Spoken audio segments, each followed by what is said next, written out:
ఇది Prajagalam candle media news Telugu. Kakinada జిల్లా పిఠాపురం మండలం మల్లాం గ్రామంలో ఎస్సీలను సాంఘిక బహిష్కరణ చేసిన ఘటనపై నియోజకవర్గ ఎమ్మెల్యే రాష్ట్ర ఉప ముఖ్యమంత్రి పవన్ కళ్యాణ్ వెంటనే స్పందించాలని, ఈ నెల 16న విద్యుత్ పనుల్లో మరణించిన పల్లపు సురేష్ బాబు కుటుంబాన్ని పరామర్శించి వారి కుటుంబాన్ని ఆదుకోవాలని సిపిఐ రాష్ట్ర కార్యవర్గ సభ్యులు తాటిపక్క మధు డిమాండ్ చేశారు. సోమవారం ఉదయం 7 గంటల నుండి 9 గంటల వరకు సిపిఐ, ఏఐటియుసి, దళిత హక్కుల సమితి, ఆంధ్రప్రదేశ్ వ్యవసాయ కార్మిక సంఘం, మహిళా సమైక్య తదితర ప్రజా సంఘాల ఆధ్వర్యంలో మల్లాం గ్రామంలో పర్యటించి సంఘటన తెలుసుకుని బాధిత కుటుంబాన్ని పరామర్శించారు.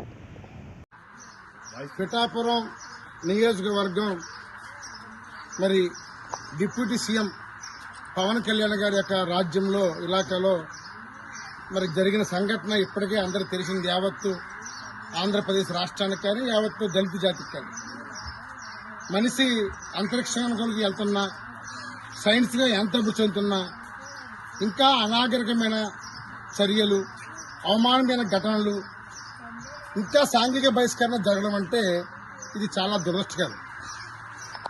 ఇంత అసలు మనుషులుగా మనం మర్చిపోతున్నాం.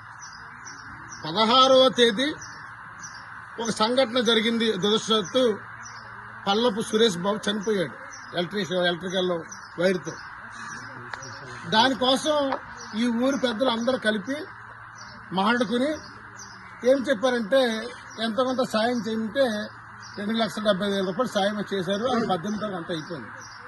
తెల్లారితే 19 తేదీ చాలా దారుణమైన ఘటన. అందరూ పాపం లేచి టీ షాపులకు వెళ్ళారు. చంటి బిడ్డలకి పాలు ఇవ్వడం కోసం కొంతమంది తల్లులు షాపులకు వెళ్ళారు. టీ వెళితే మీకు మేము టీ ఇవ్వం అని అగ్రవర్ణాలు టీ ఇవ్వలేదు.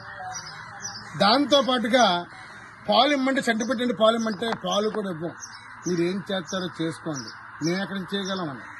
కిరాణా సారి పెట్టిందంటే కిరాణా షాప్కి వెళ్తే చింతపండులో పురుగులు ఉంటాయి, మరలా మేము అది మీకు ఏది ఇవ్వన్నారు. చివరికి ఎంత దారుణం అంటే ఇతర ప్రాంతాల నుంచి చేపలు అమ్ముకోవడానికి వచ్చిన వారి మీద కూడా మీరు ఈ ఊర్లో ఈ దళిత పేటకు చేపలు అమ్మొద్దు, అసలు కొత్తిమీర కరివేపాకు ఎవరు తిరక్కండి అని పంపించేశారంటే మనం మానవ సమాజంలో ఉన్నామా? మనం మనుషులమేనా? మనం మనుషులమా పశువులమా? మానవత్వం లేదా? చిన్నపిల్లలకి పాలు ఇవ్వకపోయి, తినే ఆహారం ఇవ్వకపోతే ఎలా బతకాలి? దీని మీద మరి పెద్ద ఎత్తున స్టేషన్కి దళిత యువకులు అందరూ కూడా స్టేషన్కి వెళ్ళారు. నిన్న ఆర్డీఓ గారు, అందరూ పీడీ గారు అందరూ వచ్చారు, మంచిదే. కానీ ఒకటే కోరుతున్నాను, deputy chief minister Pawan Kalyan గారు నోరు ఇప్పాలి, తమరు స్పందించాలి. ప్రశ్నించే తత్వం మీది.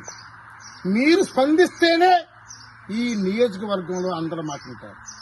మీరు ముందు కదలాలి. ఈ కుటుంబాన్ని పరామర్శించాలి. అంతేకాకుండా 2 బిడ్డలతో ఇల్లంతా ఇల్లు లేదు, ఏమి లేదు, నీడ లేదు. వీళ్ళ కుటుంబాన్ని ఆదుకోవాలి. ముఖ్యమంత్రి రిలీఫ్ ఫండ్ నుంచి డబ్బులు ఇవ్వాలి. ఇతను ఎలక్ట్రిషియన్ కాబట్టి మీరు భవన నిర్మాణ సంక్షేమ బోర్డు లేదా చంద్రన్న బీమా ద్వారా 5 లక్షల రూపాయలు రుణం ఇవ్వాలి. కుటుంబాన్ని ఆదుకోవాలి. రెండో పాటుగా మీరు ఒక వాయిస్ ఇవ్వాలి. ఎందుకంటే మీ మీద ఒక నమ్మకం ఉంది కాబట్టి. ఏం వాయిస్ ఇవ్వాలంటే ఇలాంటి సాంఘిక బహిష్కరణ భవిష్యత్తులో చేయకూడదు, ఇది మానవ జాతికే దుష్ఫలితాలు ఇస్తుంది, ఇది తప్పుడు చర్య అనే విధంగా ప్రచారం చేయాలని మేము కోరుతున్నాం.